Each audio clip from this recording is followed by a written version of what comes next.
It's episode 1267, and it's the Relevant Podcast here in Orlando. I'm your host, Cameron Strang, and joining me from Loverland, Virginia, he's back. It's Jesse Carey. Hello, hello. From Nashville, our managing editor, downtown Emily Brown. Hey, y'all. It's the three of us today. Jesse, you've been gone for a couple of episodes.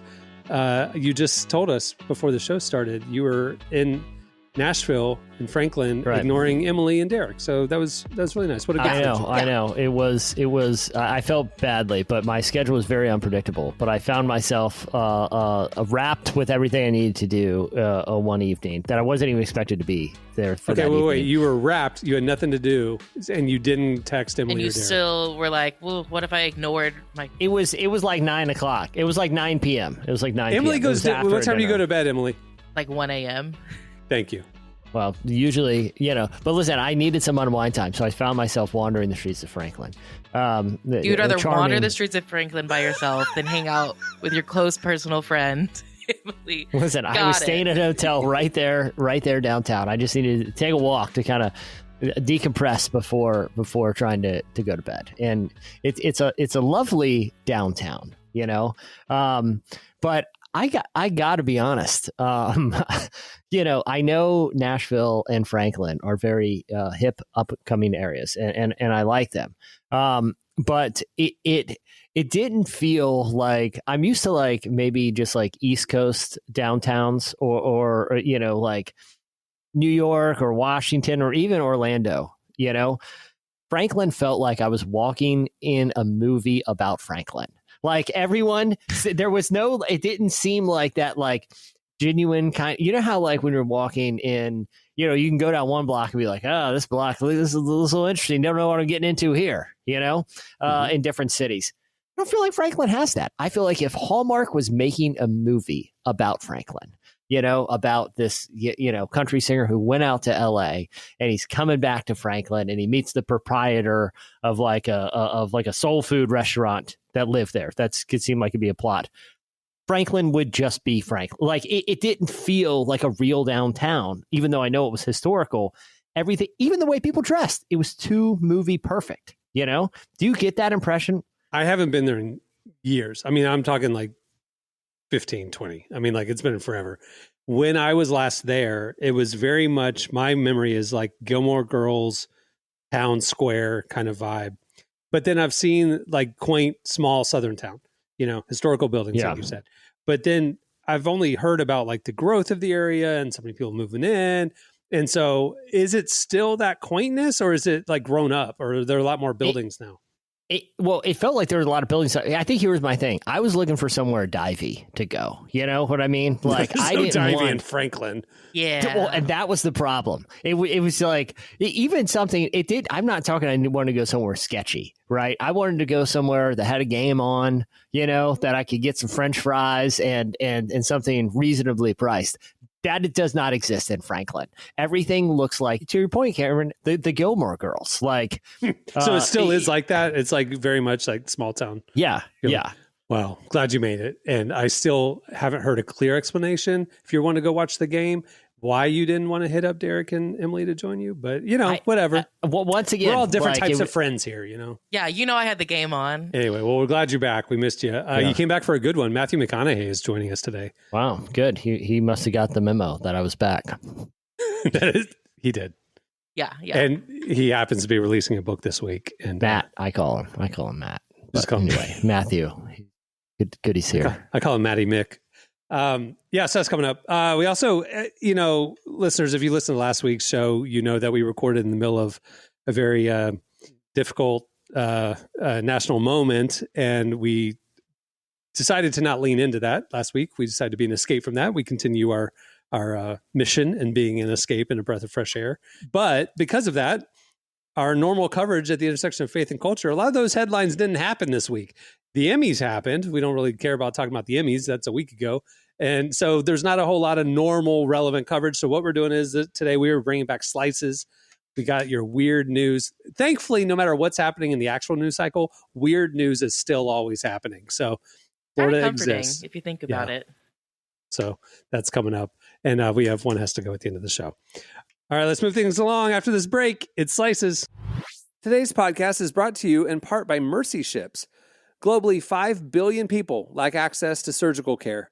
In sub-Saharan Africa, there's only one surgeon for every 200,000 people. Mercy Ships provides free, life-transforming surgeries for people who have little to no access to medical care. They help the blind see, straighten twisted limbs, remove deadly tumors, treat cleft conditions, and so much more. With state-of-the-art hospital ships, they provide safe surgery to children and adults living with treatable conditions, and it's completely free of charge. They do all this work with an all-volunteer crew of professionals who donate their time and talents. Surgeons, stewards, nurses, engineers, and more make the world a better place. Your donation today provides free, safe surgeries to people in desperate need of help. All gifts are matched, so please donate today at mercyships.org/relevant. Today's podcast is brought to you in part by Tim Tebow's book, Look Again. Have you ever wondered what would change if you truly believed you were infinitely valuable to God? In his New York Times bestselling book, Look Again, Tim Tebow reveals the powerful truth that when we learn to see the image of God in every person, including those we struggle to love, everything changes. Tebow shares incredible stories from his work with people the world often overlooks, and it will challenge you to stand up to the lies, rediscover the worth that everyone has, and impact the world for good. Find Look Again by Tim Tebow, available now wherever books are sold. All right, it's time for Slices. What do you have, Jesse? I have two slices in a very specific genre that I'm very interested in. It's aquatic scandals, scandals and crime, aquatic scandals and crime. Where it's a big news week for aquatic scandals. Yeah, and crime. I subscribe to Aquatic Scandals and Crime Times. It comes out every 3 years when something related to a scandal or crime in a body of water. And I just got my new issue, and so I thought I'd bring you a couple items. Okay. This isn't the U.S. shooting down boats, right? It's not that kind of scandal. No. Yeah. They, I should mention, they don't mess with international waters. Okay. This is domestic waterway. The subtitle is Your Guide to What's Happening on Domestic Waterways and Tributaries. And so it is, it seems like a specific publication, but it's got a circulation of well over 12.5 million. So you know who's on the cover? Ironically, Matthew McConaughey. So. He has a new boat there, Lake Austin. Magazines falling by the wayside left and right. There's the death of newsstands, but aquatic. What is it? The title? Aquatic Scandals and Crimes. Domestic Tributaries and Waterways. Thriving. It's very simple. Still thriving. Doing great. They have the penthouse suite with their full editorial staff of 400 people at the World Trade Building. It's right under Condé Nast and Vogue. It's not on the water. Well, it overlooks the water. It's right on the edge. You can see the Hudson. Yeah. That makes sense. That makes sense. Yeah. Obviously, it's very close to a tributary. So the big stories here are a scandal that is rocking the World Stone Skimming Championships. Now, this is in Scotland, so I'm actually canceling my subscription because they didn't stick to domestic waterways. The mission statement of the publication. Well, maybe this is a special edition. The drought in the West Coast and all the lake levels dropping, there's just less happening domestically. They had to broaden their coverage. Yeah. So here was the scandal: is that several of the competitors were found to be skipping stones, and you guys know how skipping stones work. You kind of whip a flat stone sideways to see how many times it can hit the water before it goes in. Right.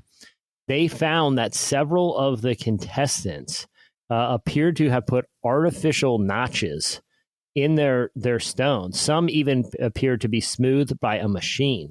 Now, this is in violation of the rules where you can't do that. And then they said that they're thinking, you bring your own rocks. I thought the whole thing of skipping stones is you're there on the lakefront with everybody and you find a good rock and just go for it. I'm glad you brought that up because next year they're going to change the rules and assign people rocks. You're going to have an assigned rock. You have assigned rocks. The judges will pick out the rocks or something. Yeah. Now, what I will say is the whole idea of this is, to me, Let them do whatever they want with the rocks. Like, how much interest is there in the World Stone Skipping, a championship anyway? If someone's inventing new rock technology that skims faster, I'm here for it, man. Yeah. Which are more? Which in the NFL, they're not doing leather helmets anymore. You figure out better things to play the sport better. I'm pro PED. Let them take whatever they want. We're not playing. The NBA's not playing in chucks anymore. They have better technology for shoes. Yeah, you're right. They should be able to put notches in their rocks. And I'm telling you, I think that should be part of the competition. I think. But do you guys watch? Have you watched F1 much? The Drive to Survive or whatever it is. You know what the big appeal is? They all have a whole team of guys trying to figure out a way to basically cheat the equipment, right? Yeah. Like the driver is a small part of the equation. I want these stone skippers to have a whole stone team, where they're smoothing, they're sanding, they're machining, they're notching. Yeah, they've got the aerodynamics chamber to look at the wind flow over the rock. I'm with you. Red Bull's got a whole team out there. And I'm just saying, I feel like this is a big missed opportunity for you know what you need to do? You need to start the live golf version of this. You need to start the competing stone skimming championship domestically. Bring it home. Great idea. And then do it the American way, not those which is rigging the Scotsmen. system. Yeah.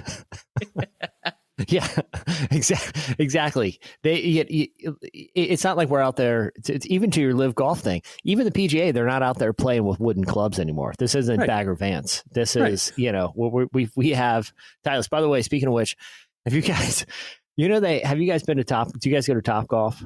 Sure. I haven't been in a long time, but yeah. Have you gone since they released the Shore Shot? No. It is a golf club that is because golf is hard, right? Sure. Especially hitting the ball far with a driver is very difficult if you don't do it often. They have a shot that they partnered with a golf. I think it might have been Titleist. It was one of the golf club manufacturers, and it's called the Shore Shot. And it has a massive club face, and it's all sweet spot, right? And it's made in a way that it's very easy to hit a great shot. And why aren't all clubs like that? Well, so what I found out is that it's illegal. It doesn't meet the equipment regulations for professional play. Here's what I say to that. Who cares? You're telling me the golf club industry has been hiding the secret technology because they don't want to corrupt like future professionals? They've had golf clubs all this time that they don't want to release because they don't feel like it's fair. Again, this seems like another huge missed opportunity to me. I'm trying to figure out what makes it different. That's like why is it not the regulate? Like what regulations, I guess, do they have that it is? It's called the Sure Thing Golf Club. The Sure Thing. Look it up because I want to buy one. Sure Shot's better. Well, you can't buy it. You cannot buy it. It is illegal to possess outside of a Top Golf.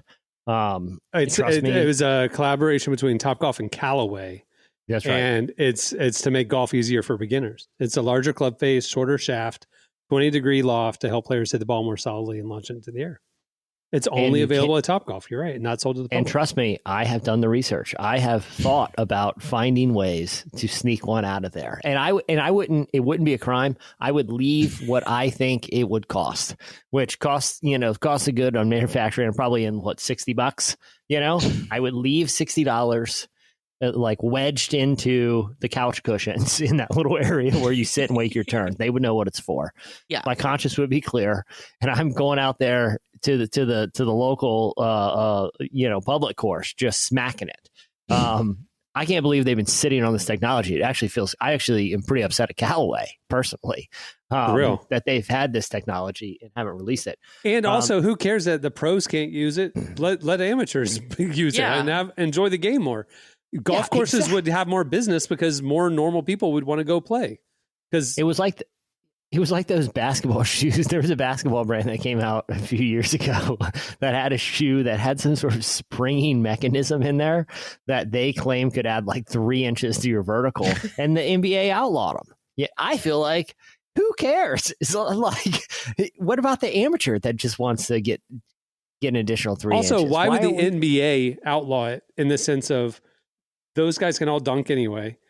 And if they dunked a little more easily and more big dunks, like it would be better for the entertainment value of the game, which is their job is entertainment. Yeah, we're getting to Space Jam territory there. The problem is dunks are even more awesome. Yeah. Oh, too. That sounds awful. Yeah. So, but I've been thinking about ways to procure one of these Sure Thing clubs because I've hit it numerous times and it's unbelievable. Like it is. When I first found out about it, I literally that week I told my family we're going to that. We got to go, and we did, and it was awesome. And I've been thinking about ways to perform a heist to acquire one of these. Ooh, I see the segue. I know where you're going with this.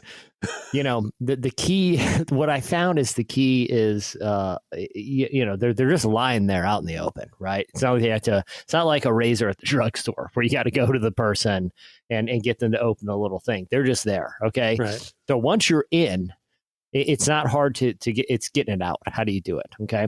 Sure. Because you've been to Topgolf, there's not a lot of entrance and exits. It's not like you can just, if you try to make just a run for it, you're going to get pelted by golf balls. I think a lot of people at golf. What about slipping it in your pant leg and just walking out like a little more slowly, like you have a stiff leg or a stiff knee? Oh, I'm sure they get the eyes out for that. I'm sure that in training, they're taught to look for that. That's probably. What if you bring a knee brace though? What if you just strap on the knee brace? How are you going to subtly stick a golf club in your pants? Well, when nobody's looking. There's poles. Yeah. I mean, you can just like go behind a pole for a second. Yeah, there's cameras everywhere. That's why I've been looking at my new issue of Aquatic Crimes and Scandals. They have quite a thorough map of tributaries in the back. Turns out there's not a lot of stories, so most of the magazine now is just maps of tributaries.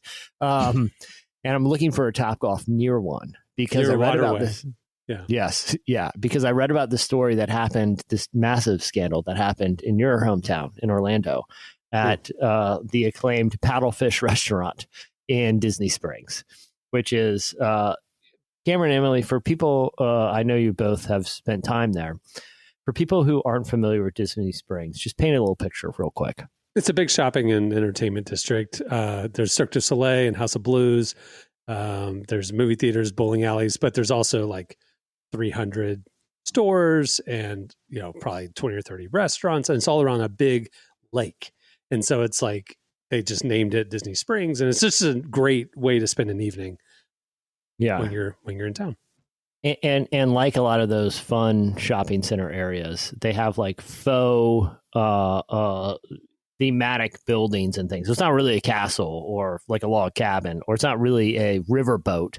But they're taking you back, to this. So Paddlefish if you want to like a fake. Paddlefish is a boat. A paddlefish is literally a like restaurant. A restaurant, like an old paddle boat. It's like those old paddle boat steamboats. Yeah, it's sitting there. It's not actually a boat. It's a building built in the water to look like a boat. But it's literally a big fancy restaurant, multi-story. Yeah, it's great.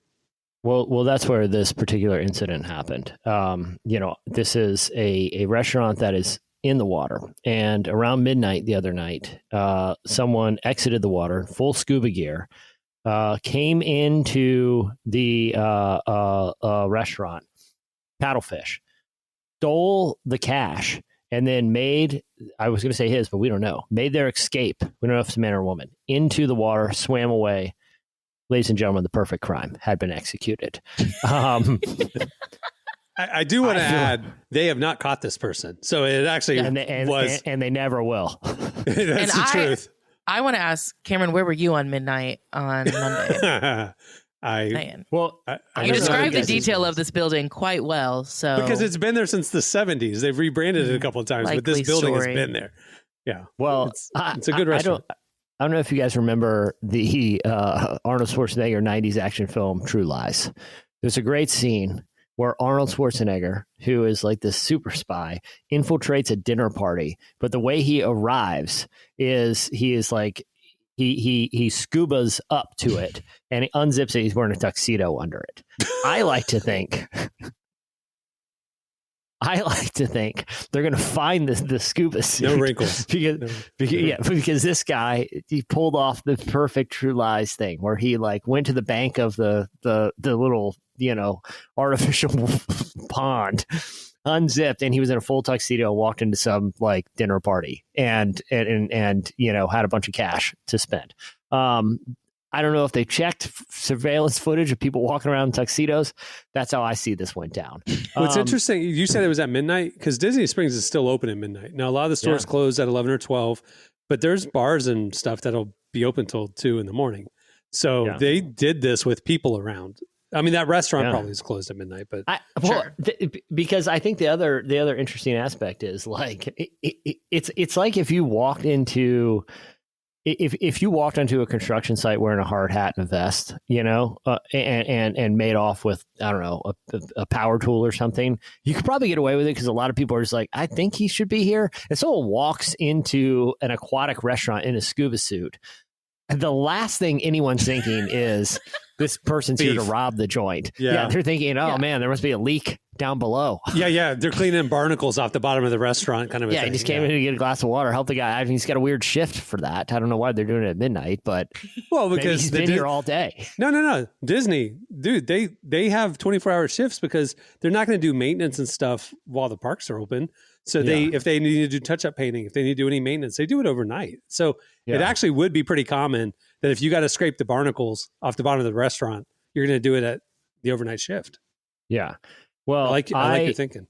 It reminded me of a fantastic podcast I listened to. I had like a grown-up sick day is like when you're a kid, you watch like Price is Right. As a grown-up sick day, if I'm like taking a nap and I'll binge some random podcast. And I listened to this one. It was a true crime podcast about this guy who robbed a bank. Okay. But here was his plan to get away because he didn't trust getaway cars, you know, because, they got a license plate to park for. Yeah. I mean, to be clear, he just means he doesn't trust cars. The first rule of a heist is you don't trust a getaway car. Yeah. And sorry. So what he did. That's interesting. You know that, Cameron. He found, so he found a bank that backed up to a wooded area that had a river that ran through, again, another aquatic crime. This was a big cover story. They actually did about 4 issues on it. He found a bank that backed up to a 4 issues. It comes out every 3 years. So it was a 12-year serialized story. Yeah, I mean, they covered this from every angle, exhaustively. The slow news cycle in the business. For 12 years. 12 years. It was a slow news cycle. Yeah. Anyway, so behind the bank is like a small wooded area. And in the woods was like a river, okay, that evidently was like a pretty fast, like kind of moving river, you know, that naturally, what I was thinking is sort of like where we go fly fishing, Cameron, like the Bighorn, like a smaller version of that. Like it has a natural pull to it. But it was a pretty small river. And so he scoped out and he had this whole plan that to not get caught, that he robbed the bank, ran through the woods. Okay. He had a change of clothes waiting for him and an inflatable inner tube. He got onto the inner tube and floated down the river because like think about if police are chasing you, right? If it came to that, what are they going to do? Swim after you? They're not carrying flotation tubes. Yeah. And he waited till he got really far down the river. And that's where he had his like getaway car parked so far down the river. It was really a genius plan. He did eventually get caught, but not because of his crime. He ended up something with the money happened where it traced back to him. But he had a great name when he was on the run. Do you know what it was? No clue. DB Tuber. You know, like DB Cooper, the famous. Pretty good. The police for a long time wanted to find DB Cooper when they found out that, you know, they eventually found the inner tube. And anyway, the guy, very charming fellow. He did go to prison for it, but DB Cooper. So to bring this back, you're wanting to go to a Topgolf near a waterway, so you can throw the club into the water and come scuba to it later and retrieve it, or like how do you think that works? No. Here's how I go to Topgolf in a disguise with cash. Okay, I've already planned this out. A tuxedo, right? Yeah. Yeah. Obviously, a tuxedo. You walk up in a scuba suit, unzip it, tuxedo. Yeah. And I'm into disguise, facial as well. I have fake mustache, monocle, whole deal. I just look like a prestigious golfer, Monopoly man. Yeah, got it. That's right. But this is a reverse. Realize because underneath the tuxedo is the scuba suit. Got it. Okay. So I'm very sweaty while I'm playing. At this point, I go to the restroom. I come back out. I'm just in the scuba suit right now, and then I just literally start running with the golf club, dive in the water, and swim away. I think everyone would be such a state of shock. I don't think anyone chasing me into the water. It has to be at night, right? Because you have to do it under the cloak of darkness. Yeah. Yeah. Well, I mean, this is scuba, not snorkel. So I'm going deep. It doesn't matter if it's in the day. I will. It's murky water wherever you're going. You're going to very murky. Yeah. This isn't like in the Keys. Okay. This is like more of a bayou type of situation. How do you see under the water if it's so murky? Well, I'm glad you asked. I plan on being under the water for several days till the heat's off. And do you know that scuba suits, they have the air tank? You're exhaling. There's bubbles coming from you. This, like I said, this is a bayou situation with all kinds of turtles and wildlife. There's bubbles coming from everywhere. Yeah. Yeah. It will. Oh, I forgot to mention. Weeks leading up to it, I released thousands of turtles into the lake. Did I not mention that? No, you forgot that part. That's a key element. Yeah. That's I do have a question. Right, the key element is the procurement of several thousand turtles. Yeah, where are you going to get several thousand turtles? That's more of a heist. You got to heist the turtles. You have to heist the turtles. Yeah. So okay, you said you're going to walk in the tux, play Top Golf, and then change to the scuba suit. How long are you playing Top Golf before you do this? Several hours. I don't want any suspicions, and I really want to make sure the crime is worth it, and get some hacks with that sure thing again. But at this point, I have staged the tributary with thousands of non-native turtles. They're probably going to wreak havoc on the environment there, but if they would just sell the club in the store, I wouldn't have to go to these measures. The turtles wouldn't have to be sacrificed. Yeah, we wouldn't have to kill the ecosystem at the Top Golf tributary. If you just sell us the golf club. But if you got to commit the perfect heist, you got to commit the perfect heist. But again, come on, Callaway. I put this on 100% on Callaway. And Callaway, we're trying to give you money here. And look at all these turtles doing invasive turtles because you wouldn't let us give you money. Think of the turtles. Save the turtles, Callaway. But anyway, I have caches of scuba tanks hidden in underneath the water, which I will use to like I said, I need to make sure the heat's off this thing. So I'm planning on spending couple days in that lake with those turtles. When I feel like an adequate amount of time has gone, I will make my exit and disappear with my club. It's like a lot of effort to save 3 strokes on your golf game. Like, it really doesn't seem like that much effort. I mean, all you're talking about thousands of turtles, days of living underwater. All you're talking about is getting scuba certified. You're right. 2, buying all the equipment. Getting a tailored tuxedo to fit over top a scuba suit. Right. 3, procuring several thousand turtles. 4, transporting said turtles to the local waterway and somehow getting them into the water. There might be some snappers in the mix, so you saved 4 strokes off your typical golf game. Great. 5. Spent several months growing indistinguishable facial hair and procure monocle. 6. Again, it's when you break it down step by step, it's pretty doable. Yeah, it's. I'm surprised more people haven't done it. Oh my gosh. Okay, well, I can tell you when I saw the slices for today, I did not think that this is where that would end up. Okay. I saw a tweet one time that said, crimes should be legal if they're funny enough.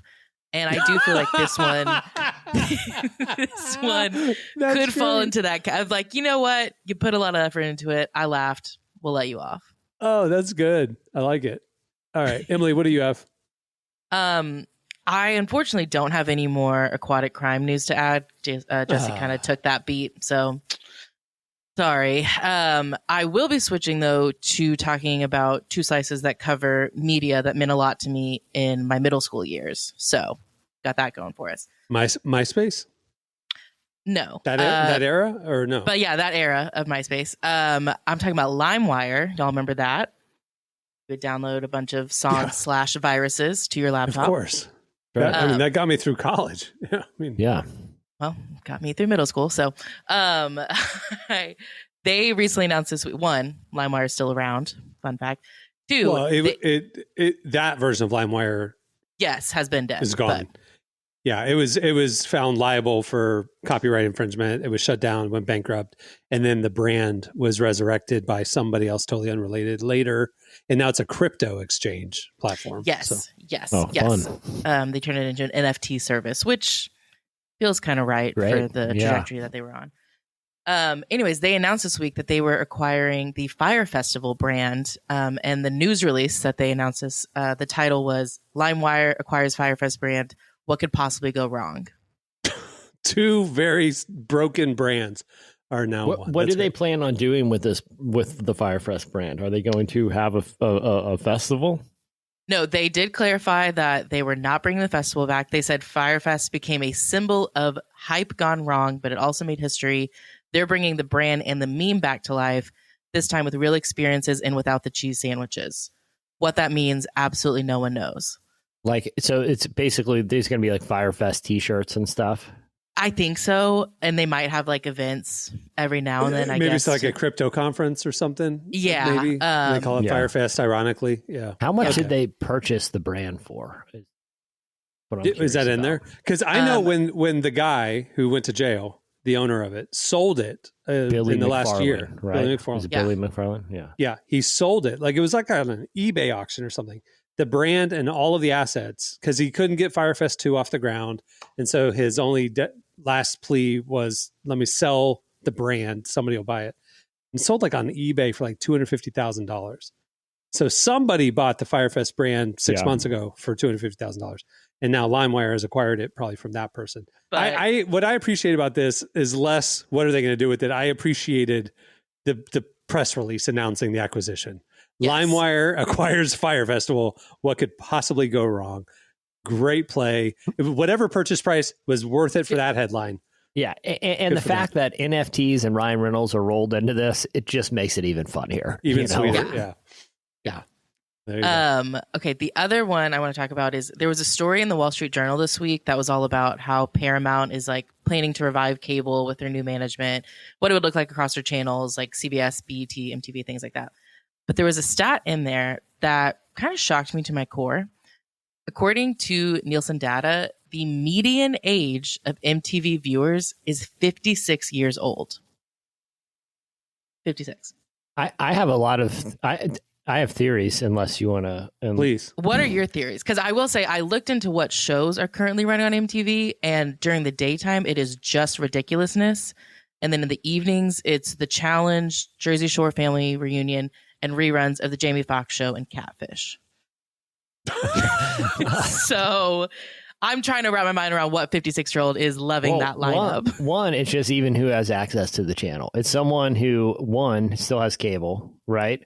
Two, has a cable package that goes high enough where they're going to actually get MTV. It's not just like, oh, I got, CBS, and it's not like just the most baseline.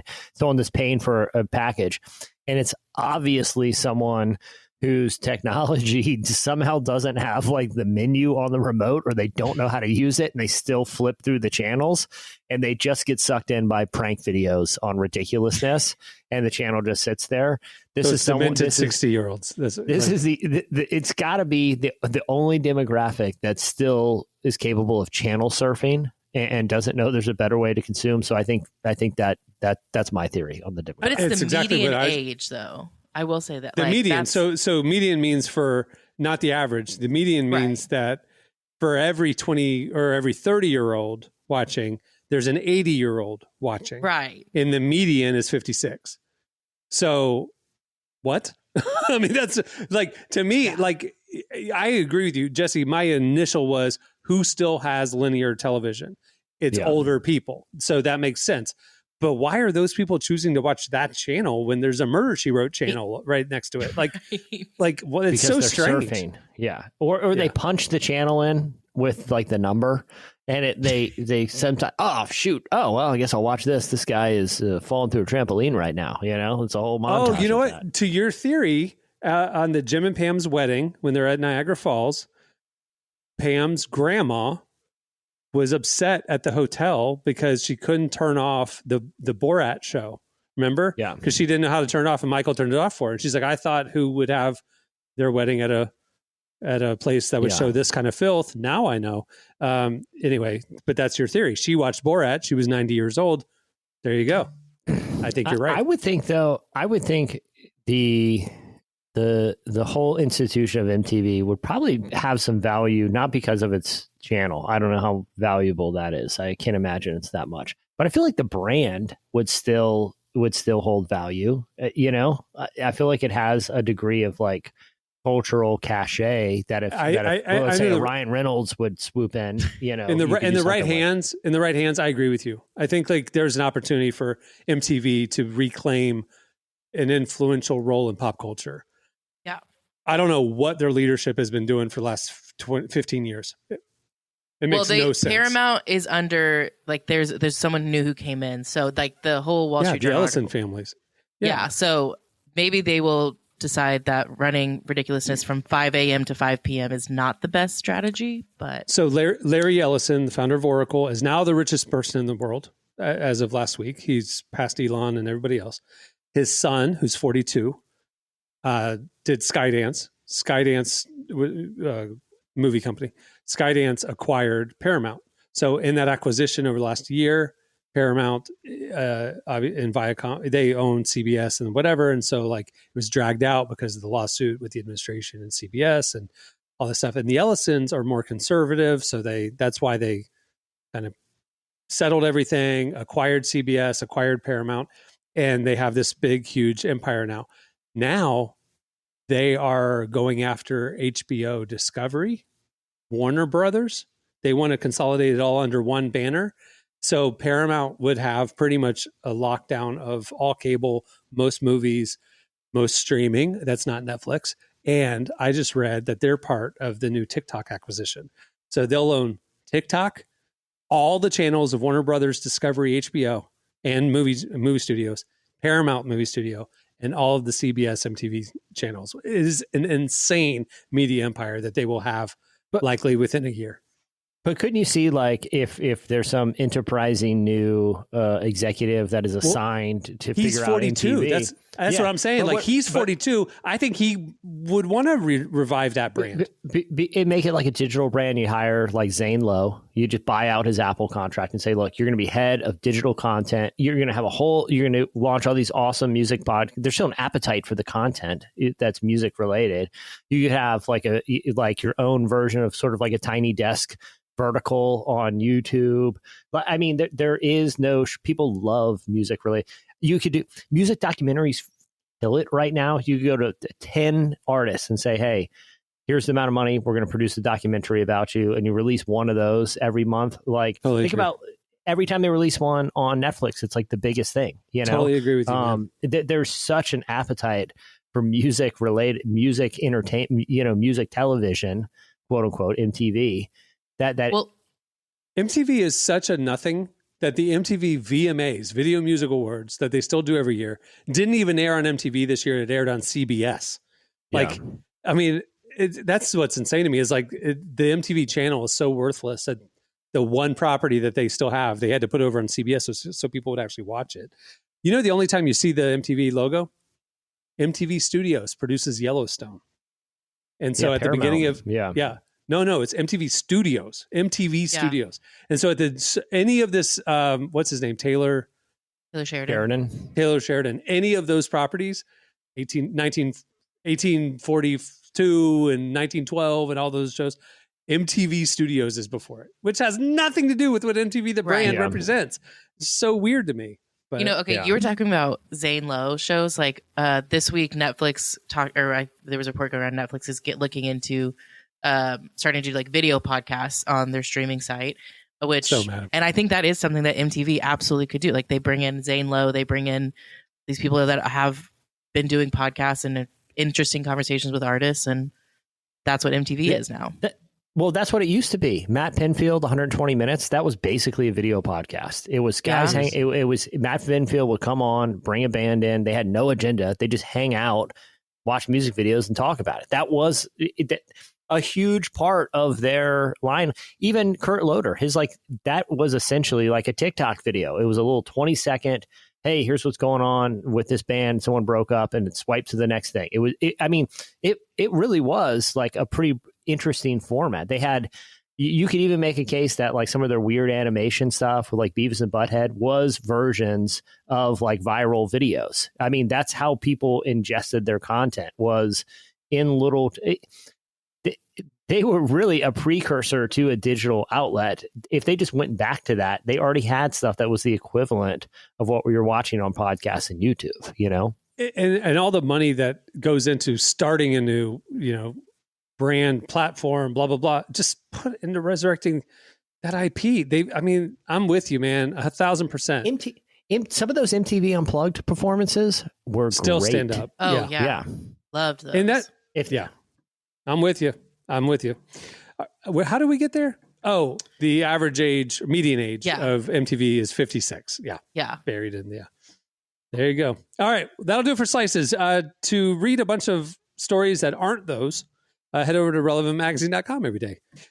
Stay tuned. Up next, Matthew McConaughey joins us. Today's podcast is brought to you in part by John Mark Comer's book, Garden City, a book that speaks to the tension we all feel between work, rest, and purpose. The New York Times bestselling author John Mark Comer takes us to the scriptures to identify what it really means to be human and flips the script on the idea that who you are matters, not what you do. He shows that God created us for meaningful work and meaningful rest. Both matter. This book helps you ask and answer the big questions. Does God care where I work? Is there a direction for my life? So you can discern God's heart for your calling, your rhythms, and the way His Spirit wants to shape every part of your life. If you're longing for purpose and a more grounded way to live, check out the new hardcover edition of Garden City wherever books are sold. Well, today's show is brought to you in part by the new book, God, the Science, the Evidence. We talk a lot about faith, but how often do we talk about science in the same breath? You might be surprised to discover just how deeply the two actually agree. For centuries, science has been used to dismiss the idea of God, but today an intellectual revolution is underway. Modern discoveries in physics, cosmology, and biology are consistently revealing the same truth: creation isn't an accident. That profound reversal is what engineers Michel-Yves Bolloré and Olivier Bonassi investigate in their international bestseller, God, the Science, the Evidence. This book is a rigorous, evidence-based critique of materialism, inviting you to explore over a dozen scientific, philosophical, and historical domains. It shows that what was once seemed impossible, that science could point to a creator, is now supported by a vast and convergent body of evidence. With over 400,000 copies sold in Europe, this book is sparking a global debate. It's thoughtful, fascinating, and a powerful reminder that reason itself affirms the existence of God. Learn more and find out where you can purchase your copy today by visiting godthesciencetheevidence.com.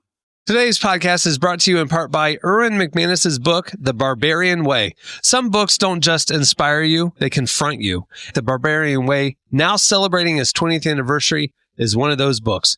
If you felt the pull of God towards something deeper and wilder than the safe, predictable version of faith that we settle for, McManus reminds us that following Jesus was never meant to be tame. It's meant to awaken courage, passion, and purpose God placed inside us. He draws from the wild stories of Abel, Noah, Moses, Rahab, and others to remind us that following God wasn't meant to be tame. Safe faith isn't working. Step into the story God is writing for you. Choose passion, choose boldness, choose the Barbarian Way. Available now wherever books are sold. Well, our guest today is Matthew McConaughey. You know, the award-winning actor from movies like Dazed and Confused. You shouldn't watch that. It's not PG. Or How to Lose a Guy in 10 Days. Emily clearly wrote this. Should watch that movie. This is pre-McConaissance, where he, shows like True Detective, which was part of the McConaissance, and commercials like Lincoln, which was the peak McConaissance.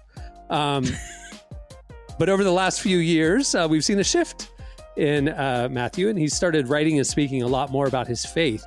After years of wandering away from God, he's been digging deeper into Christianity and searching for answers. He has a new book out this week called Poems and Prayers. He joins us today to talk about it. Here is Emily's conversation with Matthew McConaughey.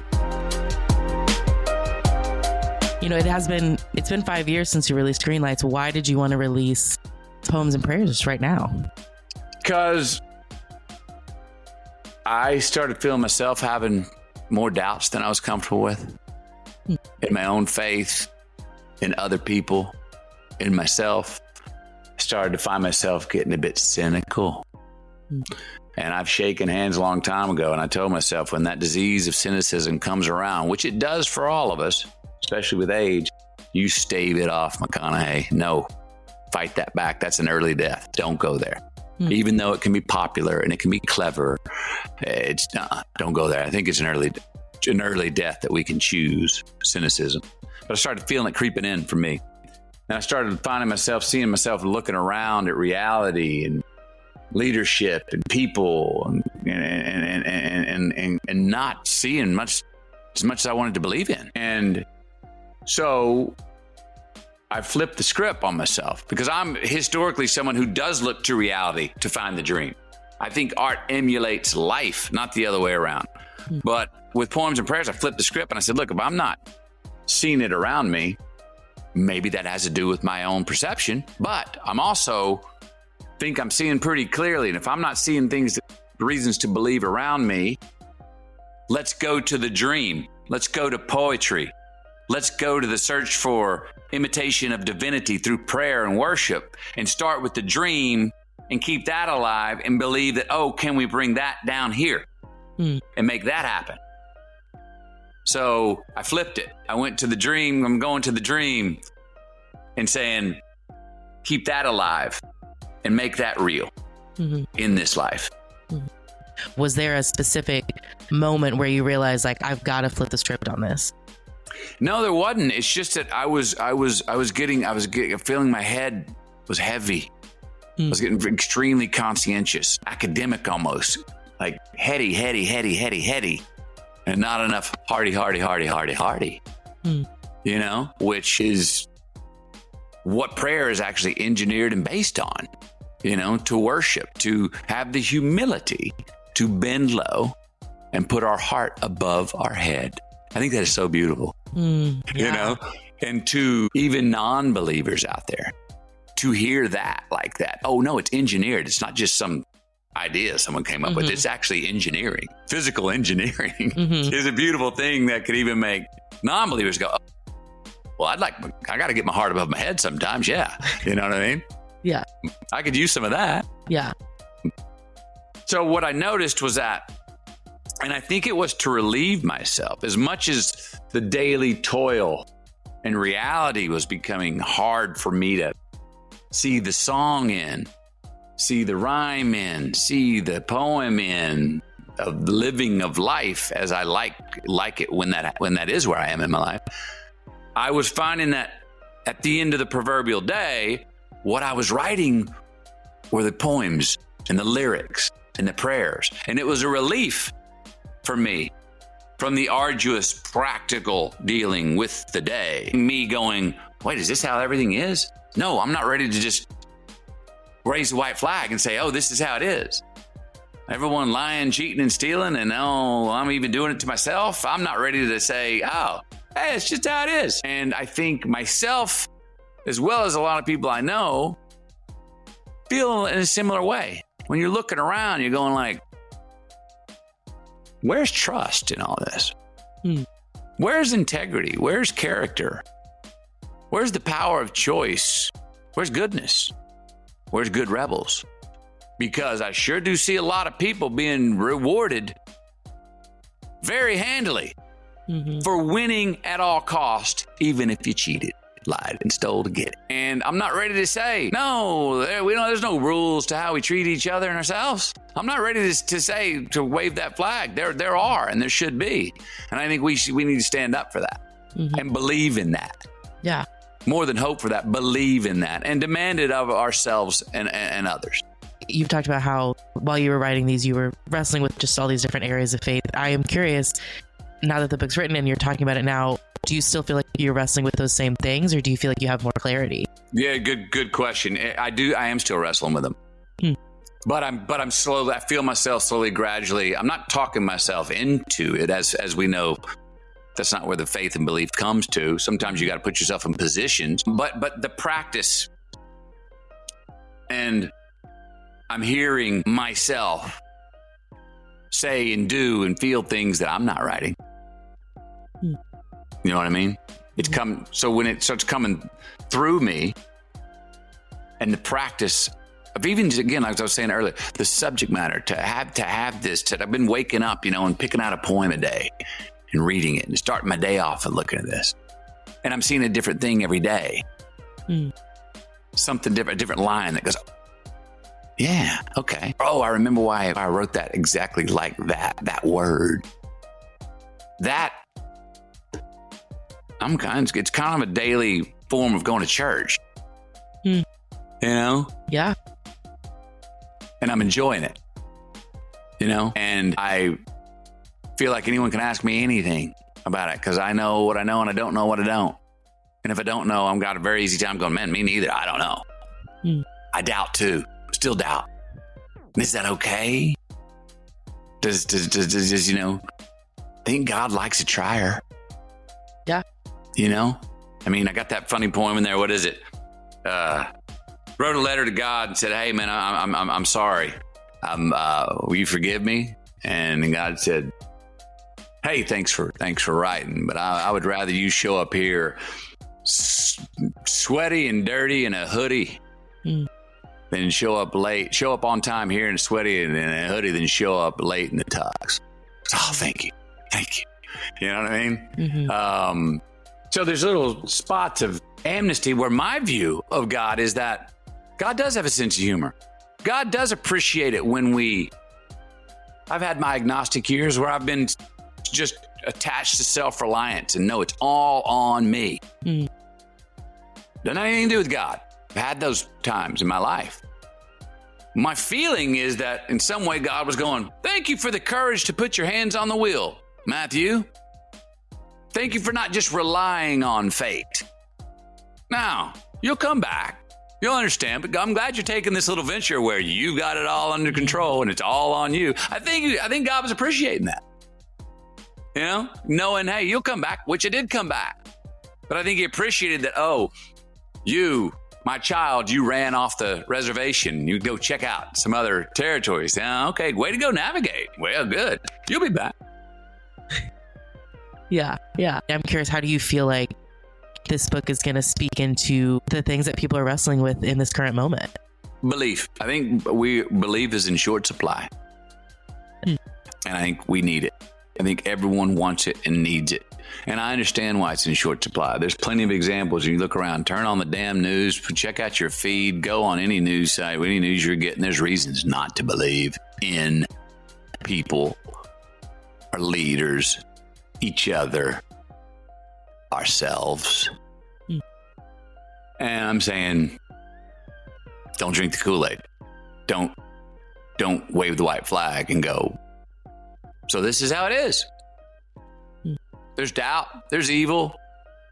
We lie, cheat, and steal from each other and ourselves. I guess that's just how it is.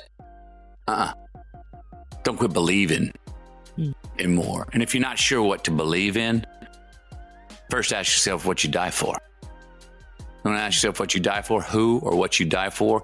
That's what you'll start living for. And that's where you find and build belief. And if more of us double down on that and find that and have faith in that, now we're cooking. Yeah. Now we're going forward. Now we're not retreating to the new rules of the game that are being rewritten, and we're all going, wait a minute, man. I thought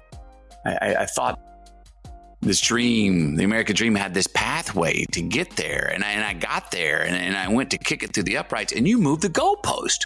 Is that fair? And they're going, I did it, so I guess it is. No, BS. Hang on a second. So we can't let's not let that happen to us, Yeah. And that starts with ourselves, and it starts with accountability with ourselves, but it also starts with what we expect and accountability of others and our leadership, et cetera. And just don't, hope's different than belief. Hope doesn't really have a pathway. If you get what you hope for, somewhat you got fortunate. You got lucky. But belief is different because belief is the engine. That's why I call it the original dream. When you believe in something, you see it. And you see a path to it. And you can have it can become a mission. And you're always on that path. You're not just floating around going, inshallah. I mean, I hope it happens. You know what I mean? So it's this mix of fate and free will. Belief lives there. We need more of it. And I think everyone's looking for more of it. And hopefully that's what you're going to hopefully can spur some of that in you. Whoever checks the book out, I think it's going to raise those kind of questions for ourselves.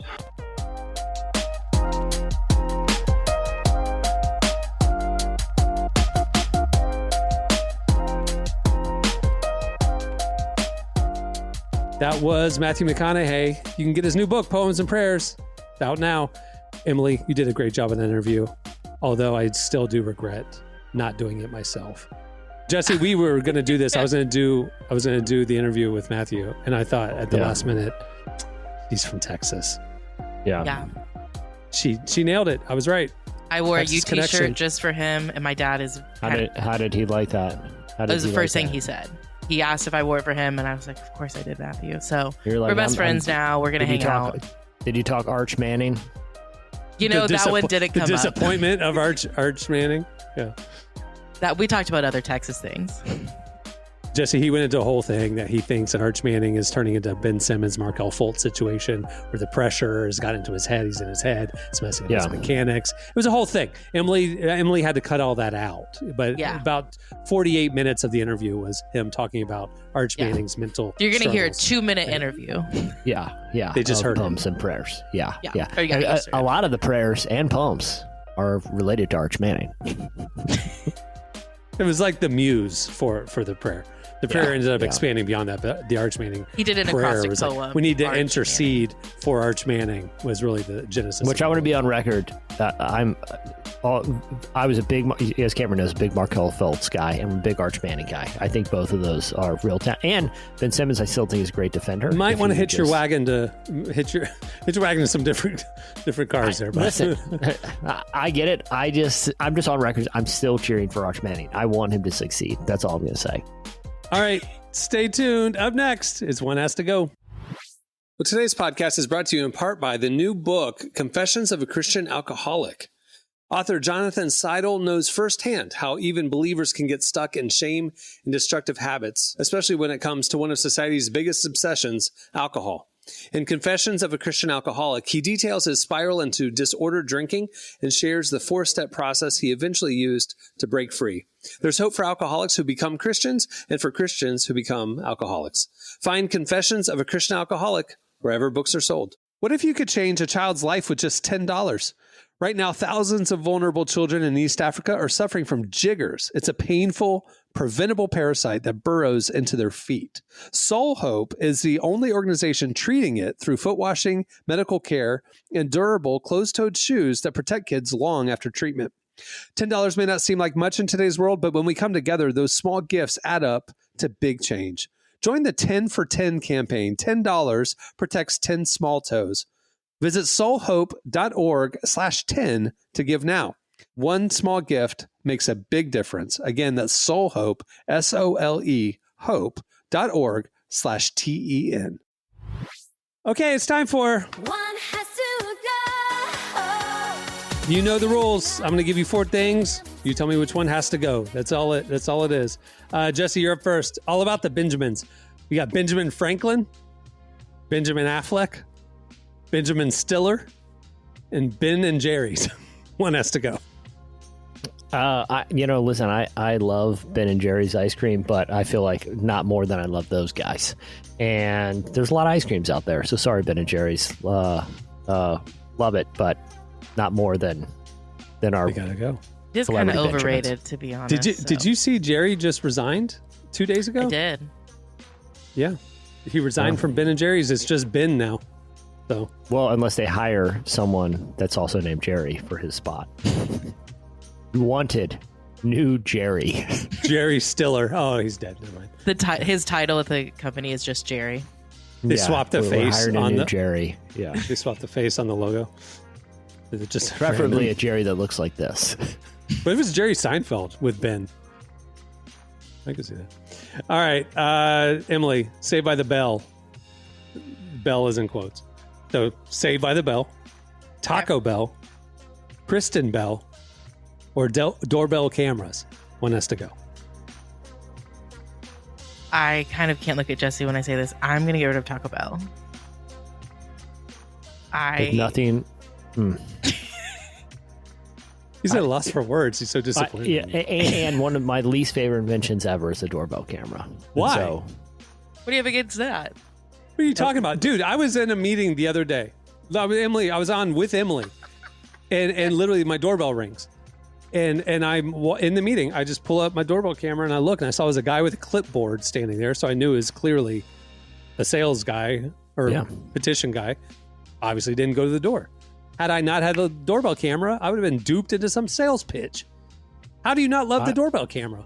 Because I think I could go on a whole thing here, but I think it is fundamentally meant to limit human interaction. Yes, and it is based on the conceit of distrust. Yes. And that's why I'll never own one. I'll never, peepholes until you get robbed, and then you will. Peepholes existed for a very long time. Okay. But people can see that you go and block the light in the peephole. They know you're there. And then if you don't answer, then it's like, I know you're standing right there. Yeah, you have to go up to the door. What if you have like a window on the side of your door? I think there should be consequence. I think there should be some social consequence for not wanting to have a human interaction. I think a technology that limits the stakes of cutting human interaction out of our lives, I don't think it's good. I say something? Of all the things you have said very anti over this last hour, that might be the craziest thing you've said. Do you wear headphones at the gym? Do you ever wear headphones when you're traveling? Do you ever wear headphones outside of sitting alone at your desk? I do, but let me explain. Their primary function isn't to prevent me from having conversations. But they do. But if somebody sees the headphones, if somebody sees you wearing headphones, they're not going to interact with you. I go one ear. I talk to people at the gym all the time, and I'm in headphones. And it doesn't, it's, yeah. He is that guy. Listen, I think people should interact more. And that's why I love Taco Bell too. It's interesting you say that, and then you come all the way to Nashville and you don't interact with me. You want to sit alone to watch the game by yourself? Yeah. How do you know? Riddle me that. Do you know I was watching by myself and wasn't making friends. You've said with you the wandered old guy Franklin. But why do you want to go make friends with strangers instead of friends you already have in that same city? Listen, it was a very hectic schedule. No, I didn't even brought it up. Ring cam's got to go. All right, Jesse, king size list. The Lion King, Stephen King, Burger King, and the King James Bible. One has to go. There's a clear wrong answer here. Lion King is totally overrated. You would rather keep horror devil man Stephen King than the Lion King? Stephen King is a great, I know most people know him for horror films, but he also wrote films like, or Shawshank Redemption is a Stephen King movie. You want that to go? Because that's gone. The Green Mile, that's Stephen King. You want that to go? Over the Lion King, yeah. What's the one with the three kids with like Corey Feldman? Stand By Me. That's Stephen King. You want those to go? No, I rest my case. It's Lion King. Over Burger King. Got it. Okay. Charboiled. Sorry. All right, Emily. Pretty the good. Cross section. CrossFit, crosswalk, crossword puzzles, or cross necklaces. One has to go. Obviously keeping cross necklaces. Probably CrossFit, mostly because I obviously don't do it. But people who do CrossFit, that is their sole personality. And I'm kind of worried for them. They need other hobbies. So but that's kind of a 2012 thing. I don't think that. No, I have a friend who does CrossFit, really? and all she posts about is CrossFit. And it takes everything in me not to comment. Girl, go do something else, please. You know what you can do is mute the account. No, she's my friend. All right, Jesse. Good support her hobbies. Ice cold list. Ice Cube, Ice Tea. These are the rappers. Not an actual Ice Cube. Yeah. Ice Cube the person. Ice Tea the person. Vanilla Ice or Ice Age the movie. One has to go. Easy. Ice Age the movie. There's too many movies in that genre. Listen, the kids will be fine. They won't even know the difference. Okay. I'm kind of noticing a trend here. Any kids movie, you're out of here. You're just in The first Ice Age is pretty funny. Okay, so there is a lot of them. The squirrel is trying to hide the acorn in the ice. It's hilarious. I know, but I'm happy for each of those artists who, one of which has found new life solving murders on like CBS. One of them is wait. Are you talking about Ice-T? Because he's NBC. He's the SVU. Whatever. They're all the same. Go. That one. Yeah, good for him. I'm not going to take him away from people. Sure. Ice Cube, he's out there. He's shooting a shot. I heard his Amazon movie's pretty bad, but he's out there making movies. Pretty bad is a really nice way to put that. It was 0% Rotten Tomatoes for a long time, and now it's 4%. Just FYI. Yeah, so bad it's good. Vanilla Ice, I heard he's flipping houses. Flipping houses. Very gaudy, bad design taste, but he's making a living. Yeah. Yeah, Ice Age movies out there. Emily, green scenes. Here we go. Green Day, Green Lantern. It's a comic book thing. Green Tea, or the Green Bay Packers. That's a football team. Oh, thank you. I think I'm gonna get rid of green tea. I've never had a good glass of green tea. It's gross. Get that out of here. The only green tea I liked was a Sobe back in the day. Had a pretty good green tea. I don't know if we should bring back Sobe too. Yeah, with the iguana on the can. I think it's still around. I think at the LimeWire Firefest thing while you're watching NC. Sponsored by Sobe. Exactly. I'll watch it on MTV. Last round. Here we go. Blackout, Jesse. Black Eyed Peas, Black Friday, Black Panther, Men in Black. One has to go. I don't know if you're referring to the vegetable or I'm referring to the band or either one. They're gone. What? Wow. No, which Black Eyed Peas? We had this discussion with Derek last week. Which Black Eyed Peas? Pre-Fergie or post-Fergie? Because it's two totally different groups. Well, pre-Fergie is like yeah. Post-Fergie, absolutely. Pre-Fergie was a legit backpack put some rap respect group. on Fergie's name. I disagree. They were in that struggling like, indie hip hop scene, like backpack rap is really cool, like Common and that era. And they were, I know the story because I had a friend who was involved, but like they were told by their label, which was Def Jam, I believe, we're gonna drop you. Your sales aren't whatever. You need a hit. Like you have to break out. If this next album isn't your breakout, you're done. So they signed a white girl singer and wrote radio hits and became one of the biggest groups in the world. Totally different group, but it was a sellout. It was literally a sellout move. But you're telling me if I had to live my life without one of them, listen, You love Fergie Black gave Friday? us some of You're big on Fergie getting gave us some some of the savings? greatest memes of the internet. So we do actually need to have her. Wasn't she the one who did the national anthem that was so bad at the NBA? She did do All-Star that. game? She did the cartwheels on the morning show where she was screaming. That was a fun time.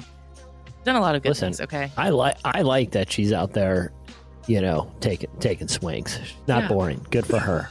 Yeah, Good for her. we need And more then of that. didn't she get replaced in like one of the last albums from Black Eyed Peas? Like they just swapped out the girl singer. Yeah. So weird. Anyway, all right, last one. Emily, youth group van soundtrack, Switchfoot, Reliant K, Newsboys, or Audio Adrenaline. One has to go. The youth group era of Newsboys, the pre-Michael Tate era. I saw the look on your face. You're talking OG Newsboys. Honestly, I probably still would get rid of Newsboys in that lineup. Aren't they the ones about the breakfast in hell? They don't serve breakfast in hell. Who was that? Was that Newsboys? Yeah, that was Newsboys. Yeah. I thought the And theology for that song was alone, really good. they're out of here. So Yeah, it started a revival in my youth group. Guys, you need to come to Jesus because they don't still serve breakfast in hell. That's an eternity just too horrible to even fathom. unless you want to give up your Fruit Loops. Audio Adrenaline's like telling us about the big house where you're playing football. Like, I want to be part of that. I mean, they're drawing me to Jesus.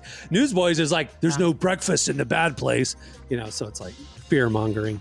I did teach my nephew and niece's big house a couple weeks ago, and they loved it. So, I mean, the next generation. All right. Good. Well, that'll do it for. One has to go. Well, thanks again to Matthew McConaughey. Check out his new book, Poems and Prayers. It's available this week. check out the new issue of Relevance out now. It's on all of our socials. It's pinned on the top of our feeds if you want to go view it that way. But you can go over to relevantmagazine.com and read the whole issue for free. If you want the beautiful, enhanced, expanded edition, which is like an interactive magazine like we used to do, you can get that with Relevant Plus. Plans are as low as $250 a month. You get the enhanced magazine, you get this podcast ad-free, all of our future podcasts ad-free reading at the website, a lot more. It's the best way to experience our content, and we appreciate the support. All right, on that note, we'll wrap it. I'm Cameron Strang. I'm Jesse Carey. I'm Emily Brown. We'll see you next Friday. Have a great week, everybody.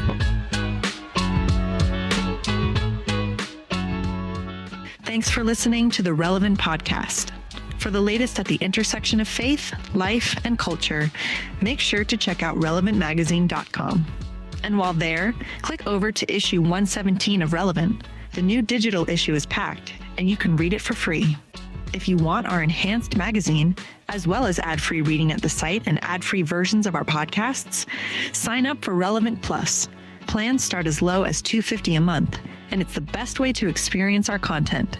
Find out more and sign up today at relevantmagazine.com.